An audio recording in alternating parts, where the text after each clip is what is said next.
Olá, pessoal! Nós estamos começando mais um programa Globalize.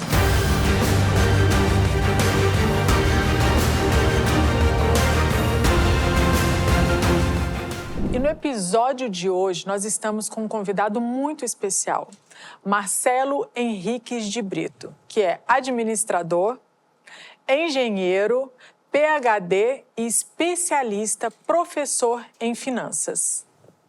Marcelo, seja muito bem-vindo. É uma honra para o nosso programa tê-lo conosco, trazendo o teu vasto conhecimento em finanças e em economia. Seja muito bem-vindo.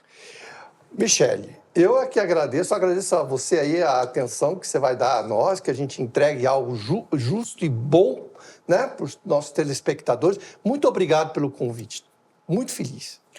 Marcelo, nós estamos vivendo um momento global, vamos dizer assim, muito delicado, né? Está tendo uma reorganização, né? Talvez eu poderia falar uma reorganização global. Todos esses conflitos, seja o Oriente Médio, seja a Europa, com a guerra na Ucrânia, Rússia, e uma possível guerra também na Ásia. Então, isso, de uma maneira geral, impacta muito nos preços das importações, exportações e no preço no dia a dia. A dona de casa que vai ao supermercado e olha na gôndola, hoje é um preço, o café, amanhã é outro.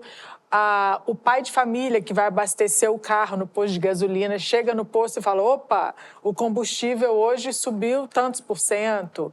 Então, de que maneira, né, a gente precisa entender esse contexto e explica para a gente um pouco sobre essa questão dos preços, dos reajustes, dentro desse cenário global que nós temos hoje.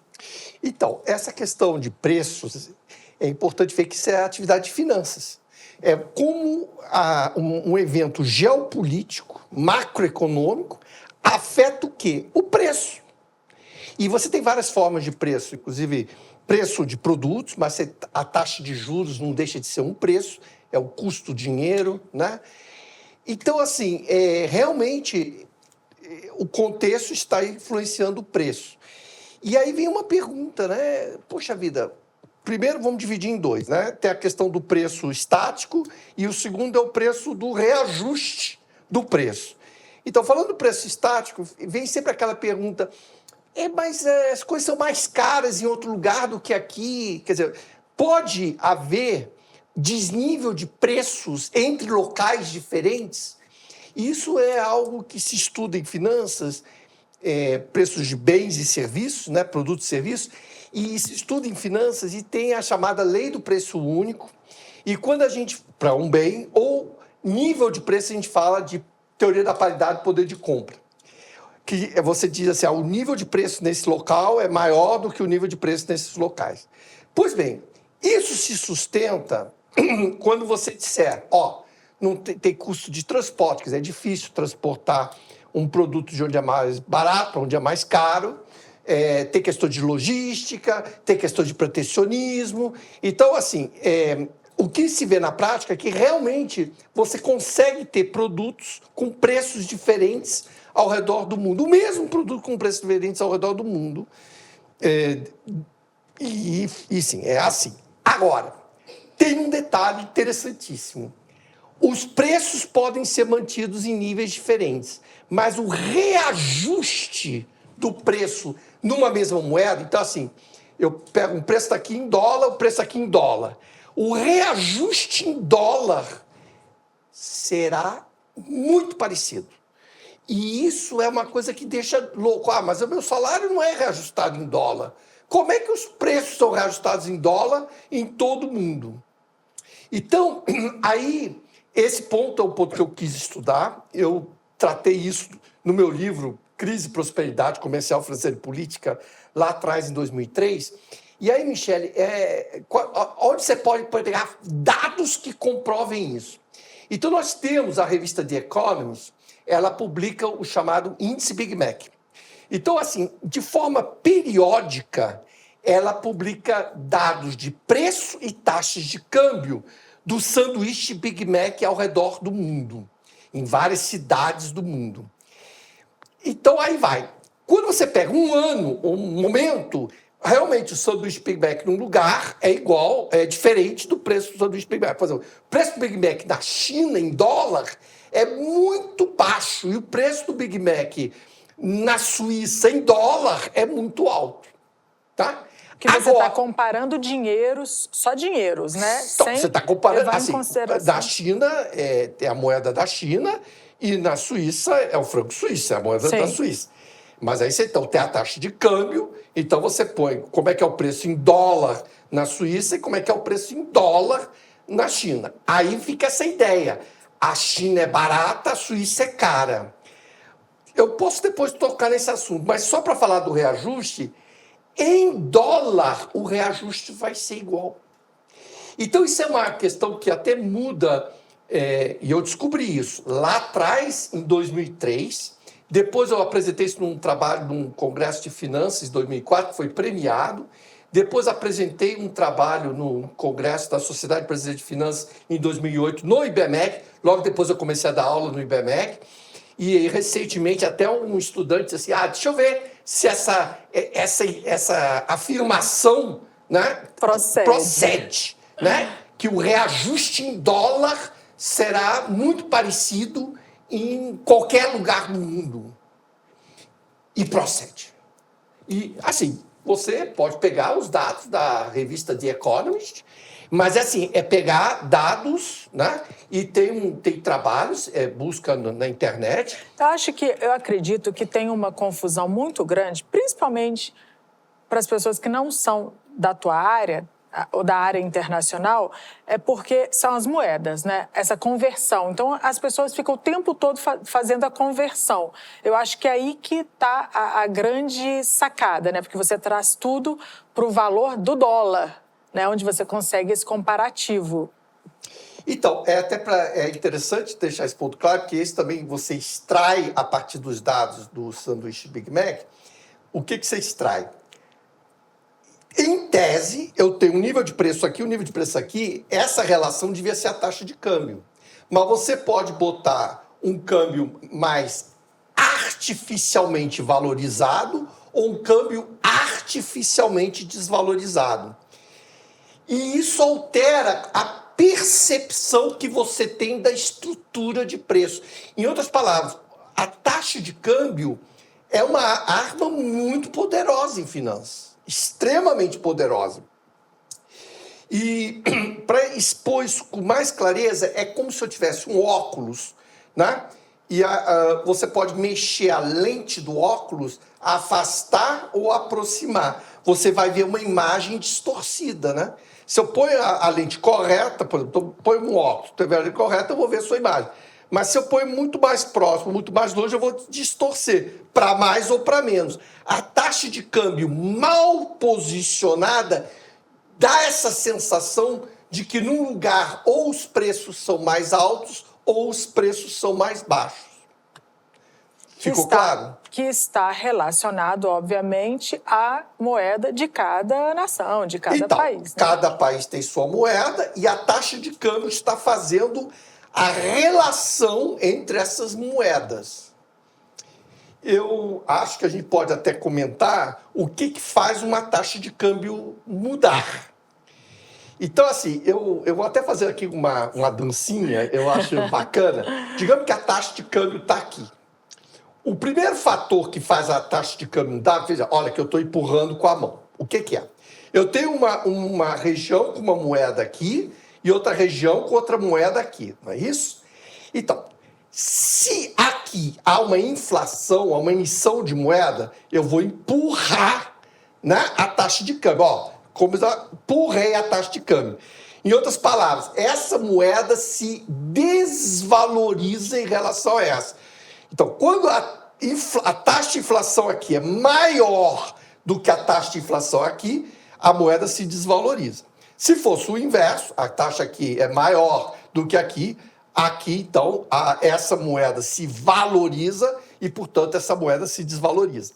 Então, esse é um primeiro movimento. Só que, e aí tem um detalhe, nós podemos... Então, eu estou falando de puxar, né? Agora eu posso... empurrar. Agora eu posso puxar. Ó, aqui teria uma alta inflação, né? Então, eu estaria empurrando. mas agora eu vou puxar. Então, se a atratividade aqui é maior do que aqui, ó, eu estou puxando. Então, a taxa de câmbio ela resulta de dois movimentos. Empurra pela inflação, mas puxa pela atratividade. Por exemplo, se um país tem taxa de juros maior do que o outro, eu estou puxando para cá. Então, aí a gente vê por que taxa de juros no Brasil é alta. O Brasil tem uma tendência a desvalorizar a moeda. Seria empurrar. Então, empurra. Então, você puxa com altas taxas de juros, você consegue manter a taxa de câmbio numa posição que você deseja. A taxa de câmbio é um elemento crucial nas relações internacionais. Então, quando a dona de casa vai na gôndola, ela está vendo essa dancinha, esse movimento no preço da gôndola no supermercado, né?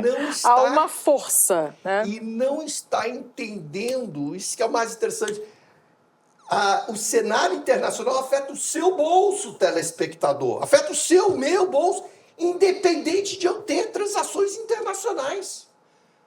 Então, olha, voltando então ao início, quer dizer,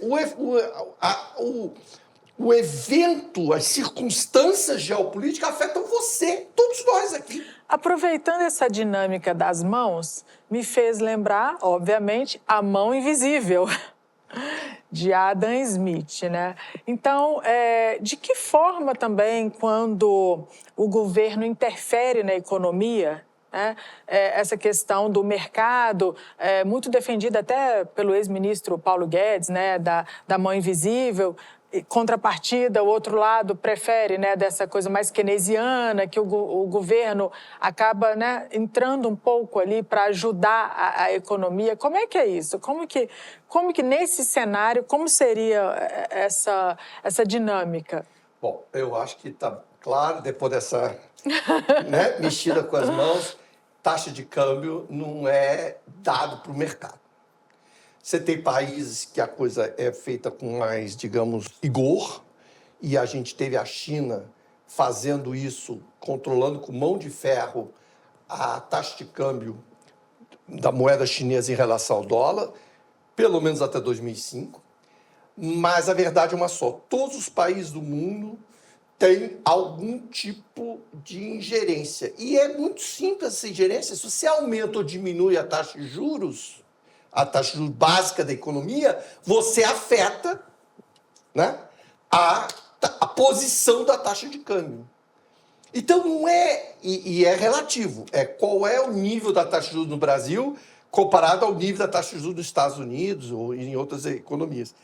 Então, o câmbio acaba falando por si só. E a taxa de câmbio é um preço. É o preço de uma moeda em relação a outra. Então, mão invisível é assim, é legal de se falar, todo mundo fala, todo mundo diz, mas não sei se é bem assim que acontecem as coisas de fato. Eu costumo brincar que o agro, ele dá uma mãozinha para as mãos invisíveis, porque ele acaba mexendo ali na balança comercial e, de certa forma, a economia também tem uma mudança. É para eu comentar? Eu posso dizer o seguinte, nós temos uma ideia de ficar vendo a parte do resultado do balanço comercial, e aí o agro. Mas lembrar bem que essa questão da variação da taxa de câmbio, ela decorre do balanço de pagamentos, que também tem o resultado do balanço comercial, exportações e importações. Mas nós temos que considerar toda a parte de serviços, de renda, de fluxo de capitais internacionais. Então, no fundo, se uma moeda vai se valorizar ou desvalorizar, não é apenas pelo resultado das exportações e importações.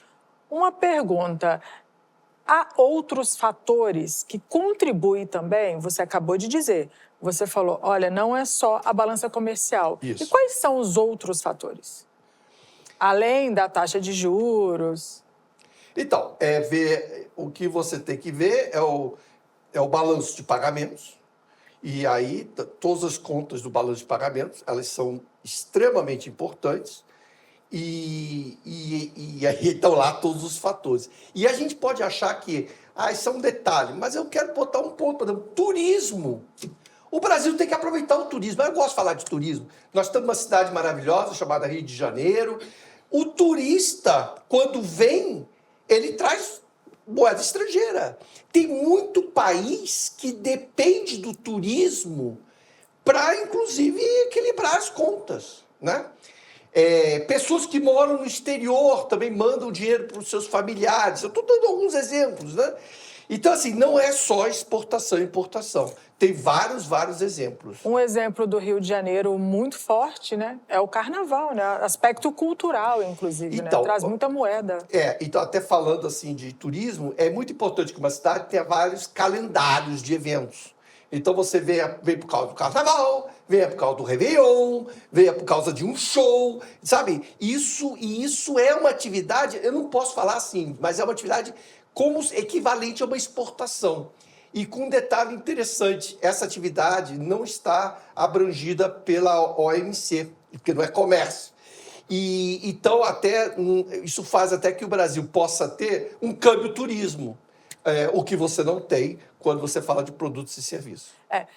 Então, um outro aspecto também que você chegou a citar, a OMC, é a exportação de serviços, né? Nós já temos na nossa balança também a exportação grande de serviços, né? Sim, o Brasil mas exporta a OMC, muito serviço. World Trade Organization, pelo que eu entendo... Comércio. Comércio. Sim.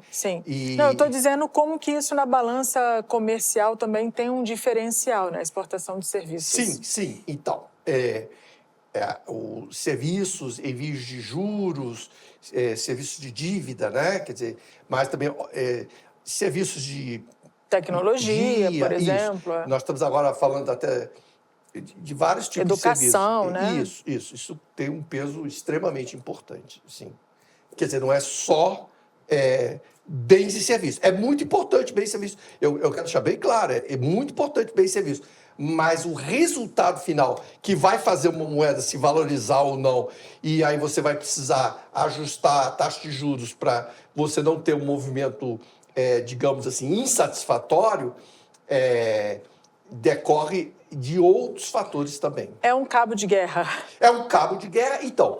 É um cabo de guerra, um puxando o outro. Mas como é que se diz? É um jogo de braço, né? Porque o cabo de guerra você está puxando. E assim, quando você pega assim... Queda de braço. Queda de braço. É o outro. Então nós temos uma combinação de cabo de guerra com queda de braço. E é isso que vai manter a posição que um governo decide. Só tem um país que não precisa disso, que é os Estados Unidos, que é aquele país que tem a moeda universal. Porque o país que tem a moeda universal, o que acontece? A moeda utilizada com as trocas com o exterior é aquela usada domesticamente. Então fica pouco clara essa questão de taxa de câmbio. Todos os países do mundo têm a questão da taxa de câmbio, que é muito importante, mas os Estados Unidos não. Então, por isso é interessante para um país lutar para ter a moeda, digamos, internacional. E a gente vê que ao longo da história houve um conflito, até a palavra é essa, para você ter a moeda forte e a moeda internacional, porque é muito confortável, porque você pode emitir moeda e você exporta a inflação. E recentemente nós tivemos uma discussão se continuaria ou não, devido a BRICS, etc., outros aspectos. Nós tivemos uma discussão recente agora sobre a questão do dólar, se o mundo continuaria, né, tendo toda essa plataforma, né, e tendo o dólar como a principal moeda global. Então, né? É exatamente isso. E repare, antes era o quê? Era a libra esterlina. Então, assim, você tinha o Império Britânico e o Império Britânico tinha a libra esterlina. E aí, vamos lá, teve uma guerra feia o acordo de Bretton Woods colocou, então, sepultou de vez a ideia da libra esterlina como moeda forte e passou a ter o dólar como a moeda internacional. E aí, falando muito rapidamente, tem um filme que ganhou Oscar de melhor filme estrangeiro, chamado Os Falsários, que é uma falsificação de moeda e num campo de concentração. E interessante que no início do filme eles estavam falsificando libra esterlina e no final do filme eles já estavam falsificando o dólar, porque exatamente foi essa transição, a mudança do com mercado. a guerra. Então eu temo até que tenha uma guerra, porque se pode vir a ter uma guerra até para ter essa transição. E aí volta aquela pergunta inicial.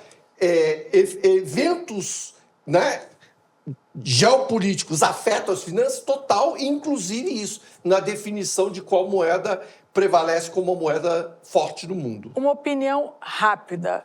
A moeda dos BRICS. Eu preciso perguntar, você acredita? Então, essa é uma pergunta política. Eu não estou querendo botar aqui questão partidária, mas você vê que houve uma resistência dos Estados Unidos. Nós estamos falando de interesse, nós não estamos falando de teorias, nós não estamos falando de conceitos.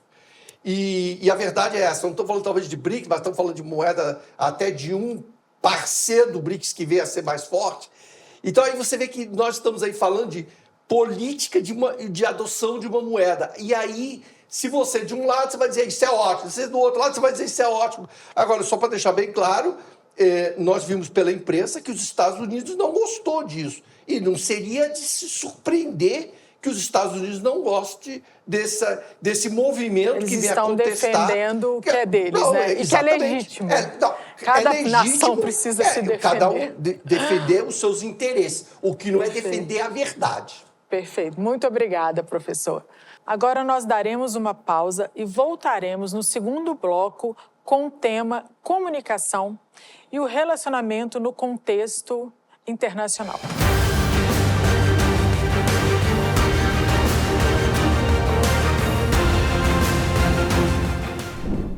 Olá, voltamos ao segundo bloco do programa Globalize e eu estou com o convidado Marcelo Henriques de Brito.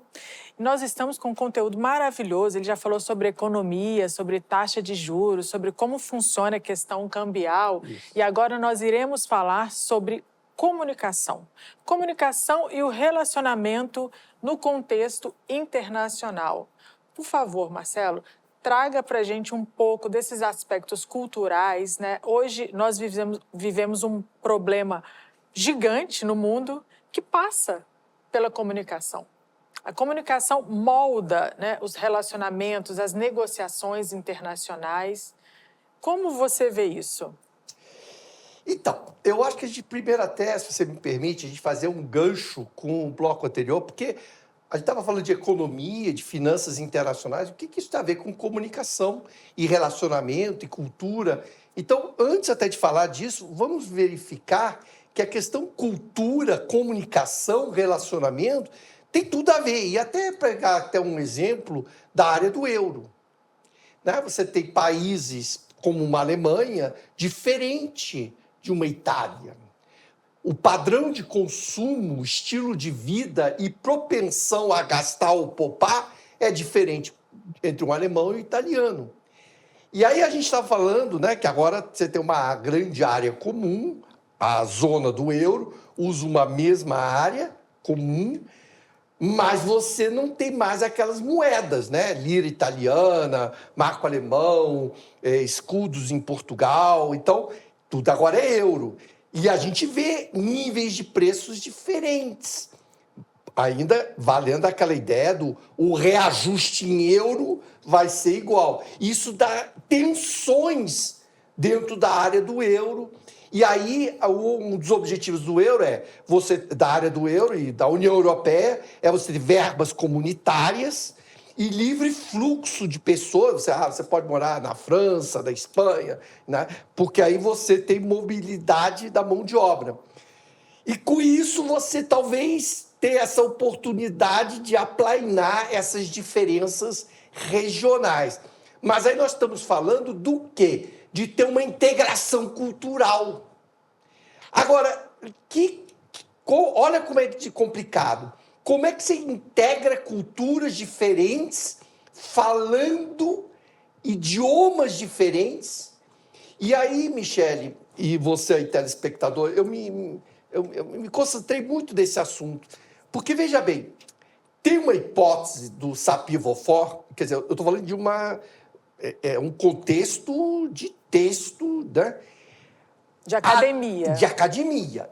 Eu não gosto de falar a palavra teórico, mas é conceitual. Mas aí, a questão é a seguinte: a língua que você fala afeta a forma como você pensa. Então, o alemão, e eu falo alemão fluentemente, que inclusive eu morei na Europa, na Suíça alemã, então, o alemão, ele é extremamente estruturado. E outros idiomas são mais flexíveis. E não é de se estranhar que o alemão é muito sequencial e os latinos sejam mais associativos. Então, veja o desafio da área do euro de você botar juntos pessoas com formas diferentes de pensar. É um desafio. É um grande desafio. E aí, eu tenho deixar esse ponto bem claro, quer dizer, não é assim economia e finanças de um lado, comunicação e relações humanas do outro. Eles estão juntos. E um dos artigos que eu, digamos assim, mais lidos meus, e aí, ó, telespectador, vá no Google, digite diferenças culturais, comunicação. 3 palavrinhas, Michel, diferenças culturais, comunicação. É o primeiro, geralmente é o primeiro do Google, e é um artigo chamado Diferenças Culturais Impactam a Comunicação e os Relacionamentos. Apresento ali um modelo e aí vai. Eu introduzi isso no meu livro em 2003, mas em 2021 eu escrevi um artigo para a revista da Academia Luso-Brasileira de Letras. Brasil e Portugal, Luso-Brasileira de Letras. E é o artigo mais lido que eu tenho desse modelo, que tem 10 páginas, não é nem um artigo longo e não tem pré-requisito. Qualquer pessoa. E as pessoas gostam, as pessoas dizem que você explicou. Não sei se você gostaria que eu explicasse um pouco do modelo. Por favor, por favor. Resuma para a gente as 10 páginas em poucos minutos. Eu vou reduzir Eu digo isso porque nós temos também estudantes nos assistindo e é interessante, né, que eles peguem toda essa parte teórica, essa ideia.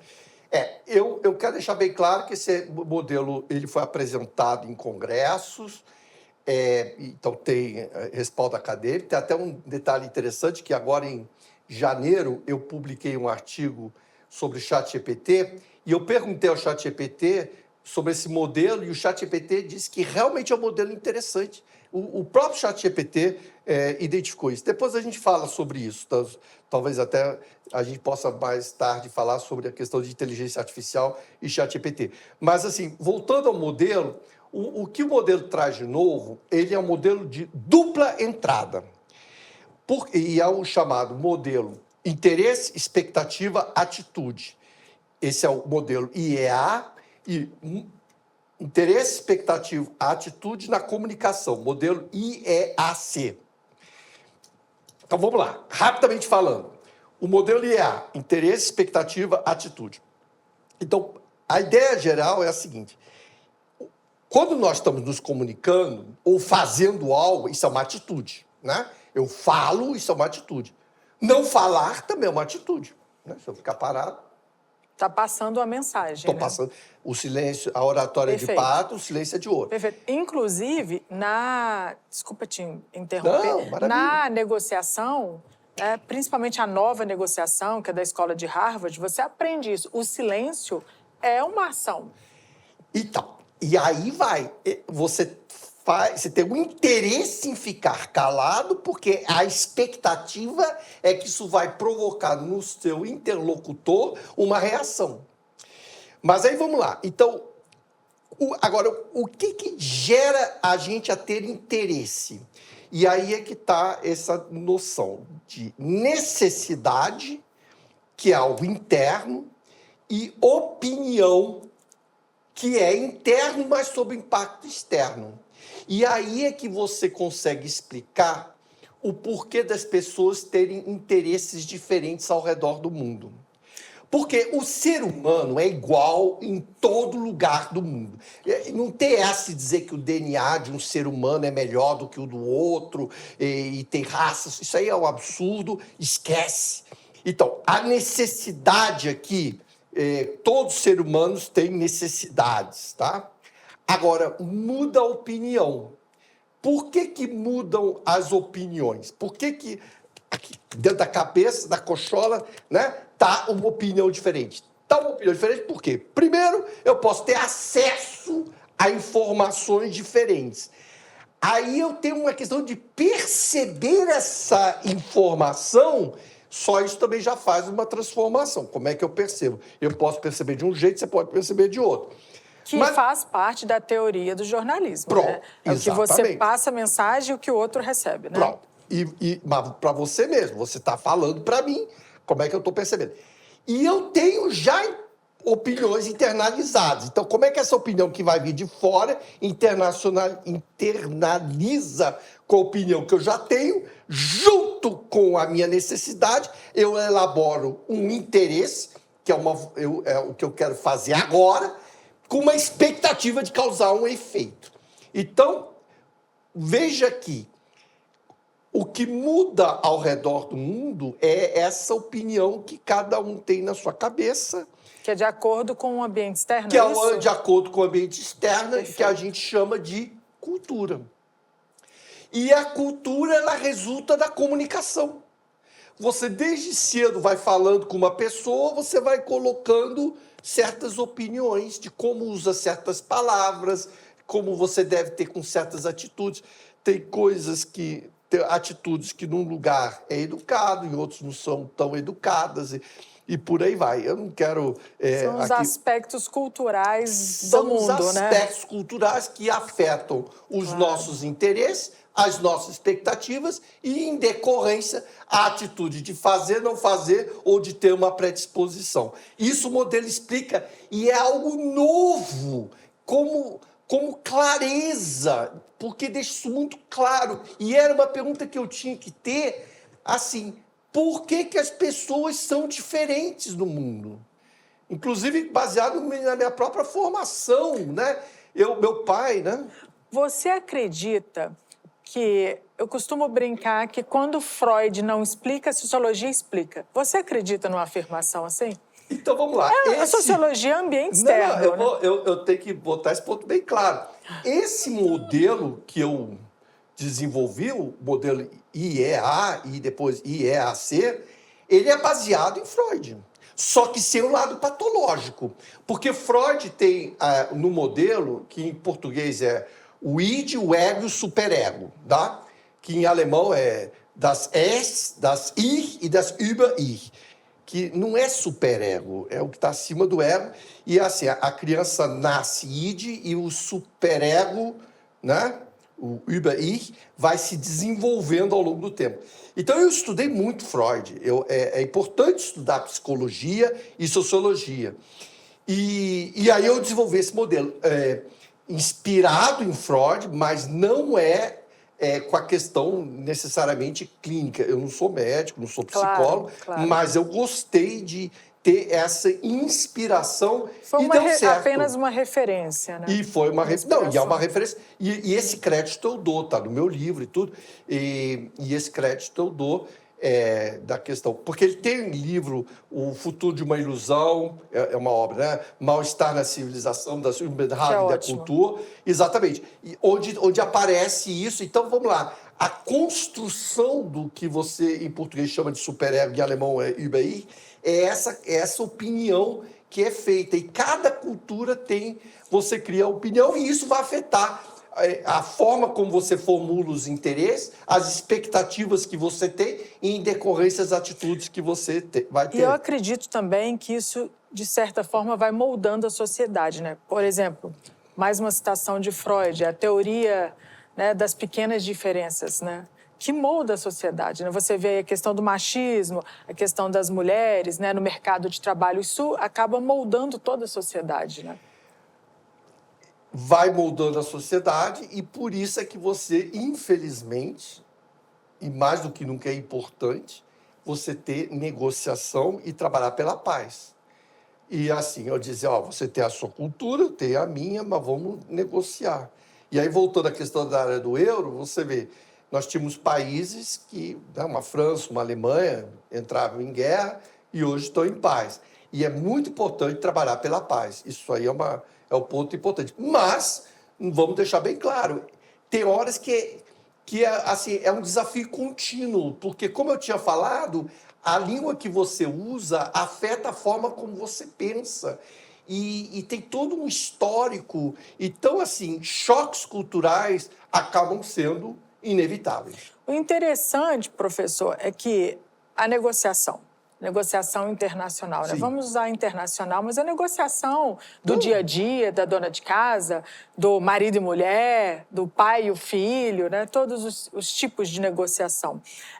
Essa nova negociação da Escola de Harvard, ela tem como premissa que ambas as partes saiam satisfeitas da negociação, que no passado era, voltando, o cabo de guerra. Uma parte sempre estava insatisfeita. Então, assim, a premissa, na minha visão, é justamente a comunicação, é você dialogar para que você tenha uma negociação justa, elegante, né? Tem alguns teóricos que usam essa palavra elegante, eu acho bacana. É negociação justa, né? Então, não, parte da premissa e da comunicação. Eu acho muito bacana no Brasil essa expressão, conversando a gente se entende.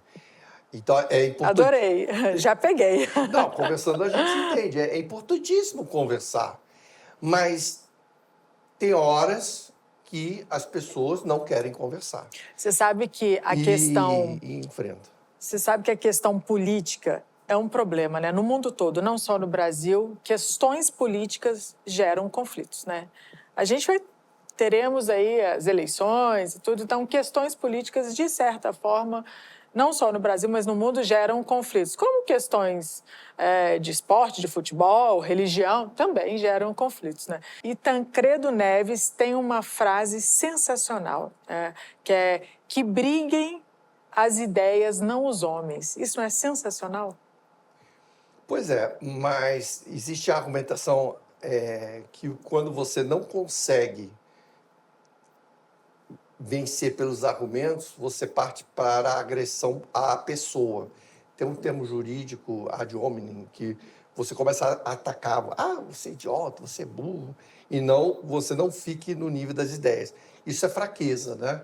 Mas, infelizmente, isso acontece. É parte do que a gente poderia chamar de choques culturais.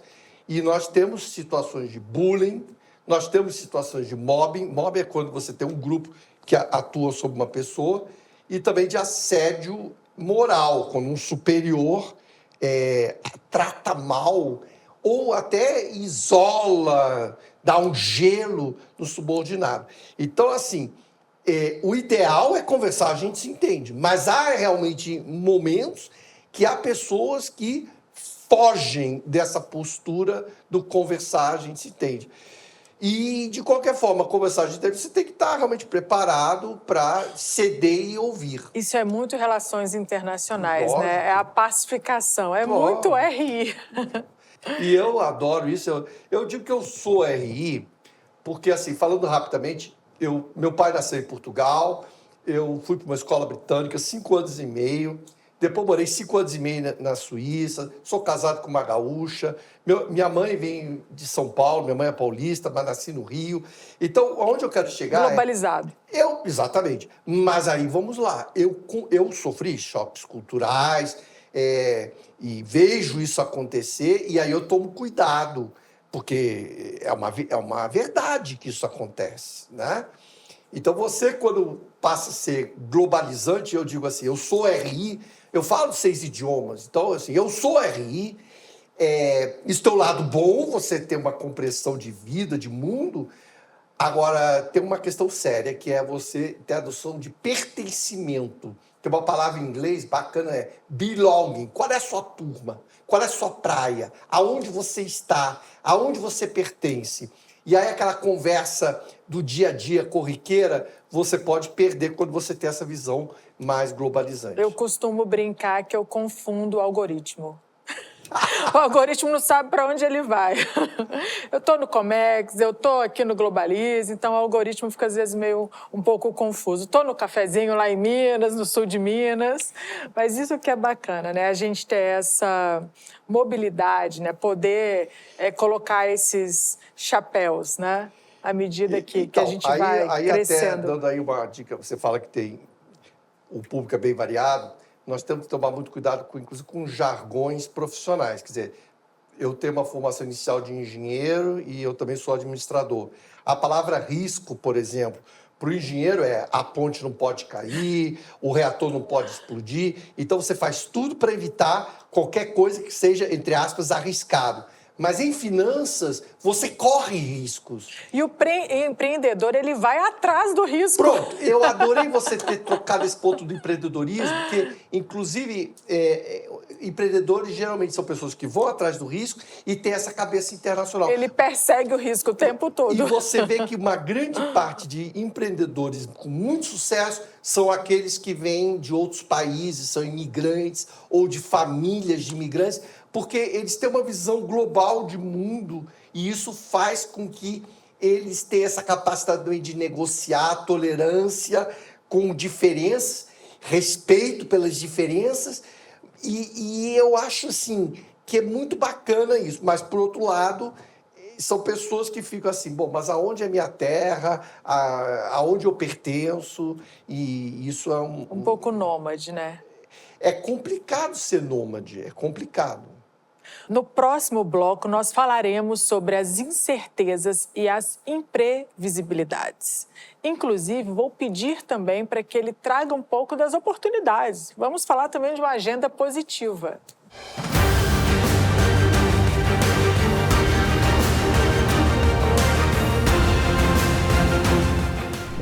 Olá, pessoal. Nós estamos começando mais um bloco, o terceiro bloco do programa Globalize, com um grande convidado, Marcelo Henriques de Brito. Obrigado. Nós vamos falar agora um pouco sobre as incertezas, né? O cenário global, as incertezas também enquanto cidadão, né? Nessa sociedade que vivemos. Mas eu gostaria também de puxar depois uma agenda positiva sobre as oportunidades. Eu gosto sempre de puxar essa agenda, a gente sempre mostra um cenário, muitas vezes caótico, mas espera aí, tem jeito. Por favor, professor. Então, fica aquela sensação de que, pô, eu faço planos e dá tudo errado, porque... E aí eu tenho que definir 3 palavrinhas: determinismo, incerteza e imprevisibilidade. Porque é diferente, tá? Então, eu vou primeiro definir isso, daí eu... põe esse contexto de como é que a gente deve reagir perante essa dificuldade, ou pelo menos desafio, de planejar e de ter os acontecimentos favoráveis a nós. Bom, então vamos lá. Determinismo é o que a gente gostaria que tivesse. Quer dizer, você faz um plano e você espera que aconteça as coisas naquela hora, daquela maneira, e isso é raro. Muito raro, né? Só dar um exemplo, você pode, né, chegar atrasado porque teve um trânsito, um plano de trânsito. Mas, assim, tem o determinismo. Aí tem o segundo ponto, que é o conceito de incerteza, que você pode também usar a palavra risco, que é quando você consegue atribuir uma probabilidade. Então, assim, amanhã vai chover? Se eu pegar a série histórica de chuvas, assim, eu posso dizer, talvez vai ter tantos % de chance de ter chuva. Então, então agora eu vou, por exemplo, usar um guarda-chuva, ou eu vou sair mais tarde, ou sair mais cedo, para lidar com a chuva. Então, quando você tem uma incerteza, e repito, você consegue atribuir uma probabilidade de ocorrência e fazer cenários, isso é uma situação bacana, mas nem sempre ocorre, porque as coisas podem ter uma imprevisibilidade. É aquilo que ninguém nunca pensou que aquilo pudesse acontecer e acontece. Eu tenho um artigo, olha, entre na internet, está publicado na revista Academia Luz Brasileira de Letras, são 6 páginas, eu tenho outros também, mas esse de 6 páginas chama Incerteza e Imprevisibilidade na profissão, na arte e na vida. Como é que isso acontece? Marcelo Henrique de Brito, Incerteza e Previsibilidade na Profissão, na Arte e na Vida. Então, eu até começo dizendo assim, em Lisboa você consegue ver, por exemplo, chuvas, né? Se vai chover ou não vai chover, isso é incerteza. Mas você tem a questão de que teve um terremoto em Lisboa. E isso até destruiu Lisboa em 1755. Então, onde eu quero chegar é que nós temos muita dificuldade de, inclusive, fazer alguma coisa quando há uma imprevisibilidade. O Cisne Negro, do Nassim Taleb, no livro maravilhoso Black Swan, A Lógica do Cisne Negro, por exemplo. E também os chamados efeitos de rede. Eu já chego lá. Mas aonde eu quero então, deixar claro é que nós temos que entender que os planos podem não funcionar por causa das imprevisibilidades, porque as incertezas realmente a gente não consegue administrar bem, mas o nosso esforço é o quê?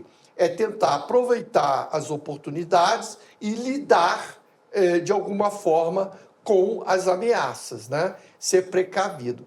E aí, só para você entrar em grandes histórias, tem um livro que eu acho maravilhoso, do Maquiavel e do Da Vinci. Eles tentaram fazer com que o rio Arno, na Itália, fosse, digamos, ajustado naquela região de Pisa. E deu errado. Um Maquiavel, cientista político, junto com um grande, né, personagem da área técnica, Leonardo da Vinci. Porque ele foi tudo. É o livro Leonardo da Vinci, Um Sonho Renascentista, é o nome do livro. É um livro muito interessante. Como é que deu errado?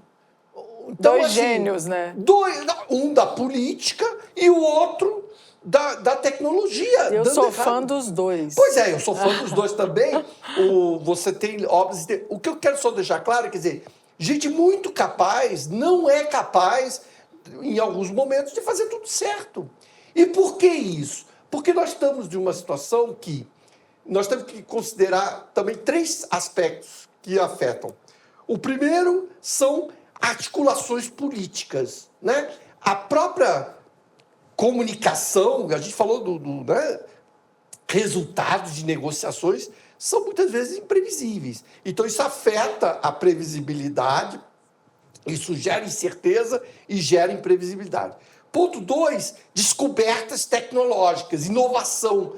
Do nada surge um iPhone, do nada surge uma inteligência artificial, entendeu? Então, do nada surge. E o terceiro ponto são impactos ambientais, que aí seria um terremoto, né? Algum problema, um tsunami. Então, a vida é difícil de ser prevista e de tomar algumas atitudes, porque exatamente tem várias questões que estão fora do nosso controle. Mas várias não fazer camadas, nada é pior. Né? Mas não fazer nada é pior. Um exemplo recente que nós tivemos, que mudou completamente a maneira da gente trabalhar, da gente pensar, acho que sabe, teve o marco zero ali. Se não ter, pelo menos para mim, teve. Foi a pandemia.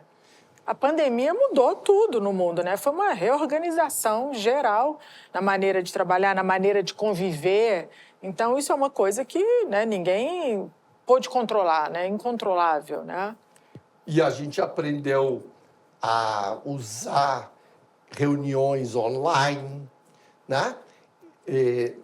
No IBMEC, a gente teve, em uma semana, o IBMEC foi assim, pioneiro. Em uma semana, a gente já estava conectado com aulas online. Isso foi muito rápido. Aqui no Rio foi inusitado até. E eu tive esse prazer de ver isso acontecer. E outras faculdades foram mais devagar, mas o IBMEC foi líder nesse aspecto. E a inteligência artificial também, e a tecnologia no sentido assim, da obsolescência, no sentido de, ao mesmo tempo que tem uma tecnologia nova, ela fica defasada muito rapidamente. Isso também cria uma grande incerteza no mercado, né? Então, tem um artigo que eu preparei e publiquei em janeiro de 2026, deste ano, e é impressionante, eu não esperava isso, mas é um artigo que eu publiquei e ele hoje, na plataforma SSRN de artigos científicos, sobre ChatGPT e inteligência artificial, ele está na terceira posição, o que é incrível, porque o Brasil não é um polo de inteligência artificial, mas é um artigo, né, sobre ChatGPT e inteligência artificial, uso do ChatGPT, aplicação em finanças e tudo. E esse artigo, se você com a palavra ChatGPT no título, e nos últimos 3 meses, ele está com a terceira posição. Eu acho que se você digitar ChatGPT, o meu nome, Marcelo Vou Henrique procurar Brito, no próprio ChatGPT. ainda Não vou pode nem procurar. no Google, já vou direto nele. Tá em inglês, o artigo está em inglês, né? Quando é que o ChatGPT pode ser útil, mas também quando ele é um problema, né? Quer dizer, nós temos que chegar à questão que o ChatGPT é bom, e não é só o ChatGPT, Até determinado Claude, ponto, né? Gemini, Claro. Inteligência artificial. eu quero falar, eu não quero parecer que eu estou fazendo propaganda de um determinado software, né? Quer dizer, Claro. É a IA de maneira geral. Isso, né? inteligência artificial de maneira geral. Então, nós temos essa questão de saber usar, e nesse artigo, na parte inicial, o que eu quero deixar claro é o seguinte: a inteligência artificial, como qualquer introdução de uma tecnologia nova, ela repagina, reformata a sociedade. Então, as pessoas estão meio assustadas. Então, a verdade é uma só: alguns empregos e atividades vão ser realmente substituídos, mas outros não. Vai até criar Gerar novas atividades, novas ocupações, inclusive formas de você lidar com isso. E aí eu vou dar um exemplo muito simples, que não tem nada a ver com inteligência artificial, tem com datilografia. Antigamente tinha máquina de escrever. Eu cheguei a fazer curso de datilografia para trabalhar. Eu também fiz curso de datilografia, né? Então, mas aí ninguém hoje vai comprar uma máquina de escrever e ninguém vai contratar uma datilógrafa. Porque quando você surgiu os editores de texto, maravilha, né? É muito melhor do que uma máquina de escrever e do que um serviço feito para datilógrafo. Então, mas agora para você usar o editor de texto, você tem que saber usar. Né? Então, olha aí como é que você criou uma nova atividade, inclusive cursos para você saber usar o editor de texto. Inclusive, nos currículos vem lá, curso, enfim, pacote Office e tal, Pronto. porque, né, claro que tem que ter um ensino ali por trás, tem que ter um conhecimento. Você aí, eu estou preocupado se a IA vai tomar meu emprego. Aprenda a usar a IA. Aprenda o que a IA pode fazer por você. Faço dela uma ferramenta, Fazer dela uma ferramenta. E eu adoro uma frase do meu pai: fazer do limão uma limonada. Quer dizer, então assim, e não adianta aqui ficar discutindo, isso é bom, isso é ruim, tem que ser regulamentado, tem que ser desregulamentado. Não adianta. Com esse fato, o que a gente faz? Então, tratar de saber do que se trata. E esse artigo meu é uma contribuição nesse sentido. Muito bom, professor. Das páginas iniciais. E eu acho que a gente não pode ficar assustado. Agora, voltando a essa questão do imprevisibilidade e incerteza, sem sombra de dúvida, o cenário passa a ser meio turvo, né? O que vai acontecer. Principalmente, voltando para a geopolítica, com essas guerras, né? Principalmente com essa... A gente está flertando muito, você sente isso, a gente está flertando muito com a Terceira Guerra Mundial. Eu sinto isso a todo momento. Você também sente isso? Então, o que eu costumo dizer é que a gente só vai entender o que está acontecendo hoje com um certo recuo quando a gente estiver mais lá para frente. Né? Porque, assim,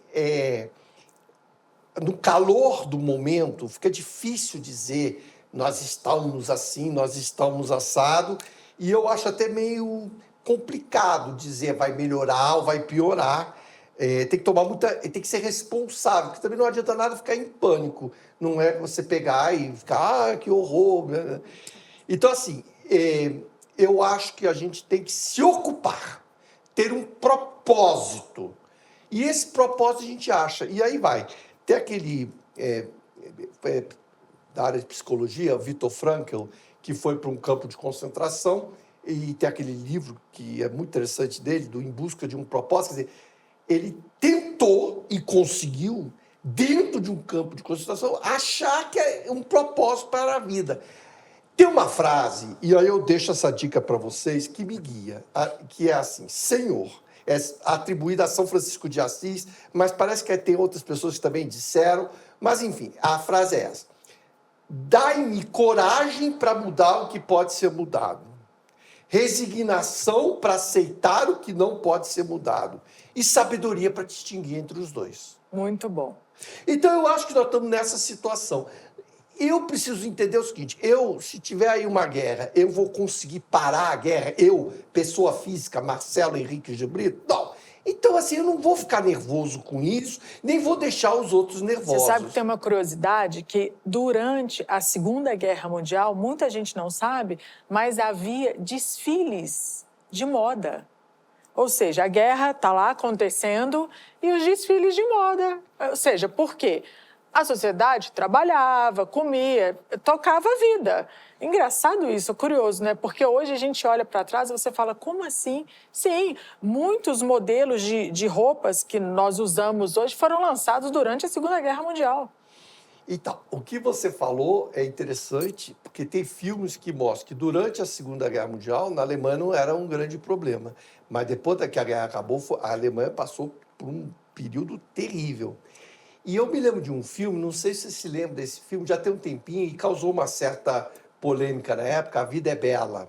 Assisti, acho maravilhoso. Que o pai tenta convencer o filho que eles estavam numa gincana dentro de um campo de concentração. Salvo engano, ele ganhou o prêmio, concorreu com o filme brasileiro, Isso, Central do Brasil. exatamente. E ele levou o prêmio, né? E ele ganhou o Oscar de melhor filme estrangeiro.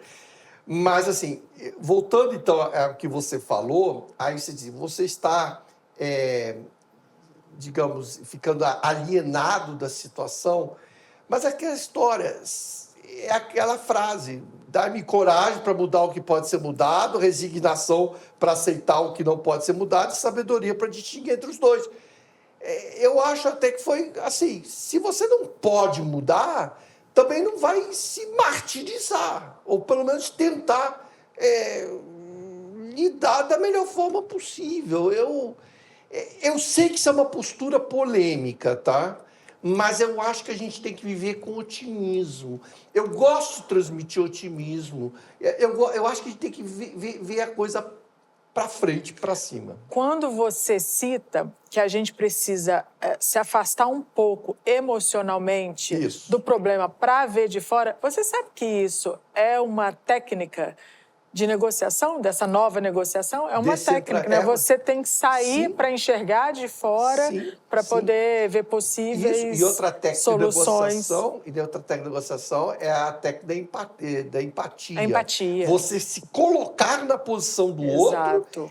Então, assim, não só você saiu de você, como você ainda entrou no outro para entender o que o outro pensa ou faria. Não significa que você está concordando com o outro, mas entender as motivações do outro. Então, isso é muito interessante. Isso é junto com outra característica extremamente importante, que é da escuta, né? Que tem a questão do ouvir e de escutar. São coisas diferentes. Mas, assim, a gente tem que perceber que a gente tem 2 ouvidos, 2 olhos, né? E só uma boca. E a gente tem que realmente ter essa capacidade de perceber antes de ficar falando, ou dizendo, ou agindo. E o que você falou das técnicas, vamos sintetizar isso didaticamente. Descentralizar-se, né? Quer dizer, sair como é que o Marcelo está falando, como é que a Michelle está falando, né? Sair do corpo, a empatia, né? E a escuta são aspectos extremamente importantes. São 3 dicas importantes para uma boa negociação. Uma boa negociação Já para fez viver e ser feliz. E conversando a gente se entende. Muito bom. Eu falei que eu sempre puxo nos programas uma agenda positiva. Isso. Voltando quero pegar um pouco de finanças, de geopolítica, né? De relações internacionais. O que você vê, o que você acha dentro desse contexto, principalmente de finanças, de economia, o que você vê para os próximos anos? Deixa para a gente algo de bom que você está enxergando, que você está estudando sobre o que vem aí pela frente. Então, a gente falou nesse bloco da dificuldade de prever, de definir cenários, que as coisas podem acontecer. Então, eu acho extremamente importante falar, claro, que é importante a gente fazer o que a gente gosta. E ter um senso de ética muito bacana. Eu tenho um artigo do professor Stephen Keynes, que é Ambição e Ética, do professor Stephen Keynes, que ele diz que a gente deve definir a nossa ética e depois define a nossa ambição. A gente deve definir o que a gente quer e como faz. E as pessoas geralmente fazem o contrário, dá um jogo de cintura com a ética. De acordo com... Você sabe um exemplo ótimo para isso? É o Lei Seca. Eu vi um estudo sobre isso, quando você tem um aplicativo de lei seca no celular, você está sendo antiético. Você, de alguma forma, está burlando, né? Você está, sim, também uma maneira de ética. Mas então, aonde eu quero chegar é o seguinte, eu acho extremamente importante você fazer o que você gosta, mas isso só não é suficiente. Você tem que ter uma visão de que você vai fazer algo útil e ter um desempenho, você tem que ser reconhecido como especialista naquela área, que a sociedade vai aceitar você, porque o livro do Barabasi, que é um grande estudioso, Albert Barabasi, sobre ciência de redes, ele mostra que o sucesso depende da sociedade, de como é que a sociedade percebe as nossas contribuições. Mas então, voltando então... Fala sobre um pouco o legado? Isso tem a ver com o legado que está deixando? O que o Barabasi diz é o seguinte, o desempenho da gente, a gente tem aquela sensação, eu fiz um desempenho, trabalhei duro, blá, blá. Por que eu não tive sucesso? E a ideia nesse livro, que são vários, né? Tem o Linked e tem o The Formula, e esse Network Science, e ele trata isso de forma científica, porque ele é físico e ele estudou redes de uma forma muito científica, Albert Barabasi. Muito bons os livros dele. Mas, então, o que ele coloca a rede é o que vai definir o que é sucesso. Porque a rede pode dizer assim, vamos comprar o livro dele, vamos citá-lo, né? Vamos pagá-lo bem, vamos contratá-lo e por aí vai. Mas então, o que acontece? Você tem que fazer o que você gosta, mas realmente a sociedade é que vai dizer se o que você gosta faz sentido ou não. Isso pode demorar. Van Gogh pintou quadros maravilhosos e morreu sem ter vendido o quadro. Franz Kafka. Pois é. Nem quis publicar. Pois é. E aí, então, a sociedade demorou e as pessoas morreram antes de ter esse reconhecimento em vida. Mas eu quero deixar claro, então, durante em vida, você tem que fazer algo que você acredita. Brilho nos olhos, felicidade. Eu gosto do que eu faço. Eu adoro o que eu faço. Assim, esperar, claro, quero ser reconhecido, mas não dá para exigir isso. Você tem que fazer. Agora, vamos lá. Você tem que ter uma formação para fazer, mas você também tem que ter uma formação global. Por quê? Porque, inclusive, isso fomenta a sua criatividade. Então, eu sou engenheiro, eu também sou administrador, morei no exterior. Aí, quando você tem essa formação global, isso também é legal. Então, você tem que ser especialista em alguma coisa, eu sou em finanças. Mas você também tem essa formação global que ajuda fazer as atividades de finanças. Então, aí, talvez, assim, fechando o que a gente está aqui nesse Globalize, você tem que globalizar-se em termos de atividades profissionais, seja variado, pense fora da caixinha e também globalizar-se internacionalmente. Pense como é viver lá fora, procure ter a experiência de viver no exterior e fique aberto para o que acontece no Brasil e no mundo. É isso. Marcelo, muito obrigada. Foi sensacional. Muito obrigado. Obrigado aos nossos telespectadores. Espero que tenha sido útil e interessante. Muito obrigado. Muito bacana todo o conteúdo. Obrigada por deixar a contribuição também dos teus artigos. Tá? Muito obrigada e venha mais vezes aqui ao nosso Globalize. Muito obrigado e tudo de bom para o Globalize e telespectadores. Olha, muito obrigado pelo tempo que você ficou conosco.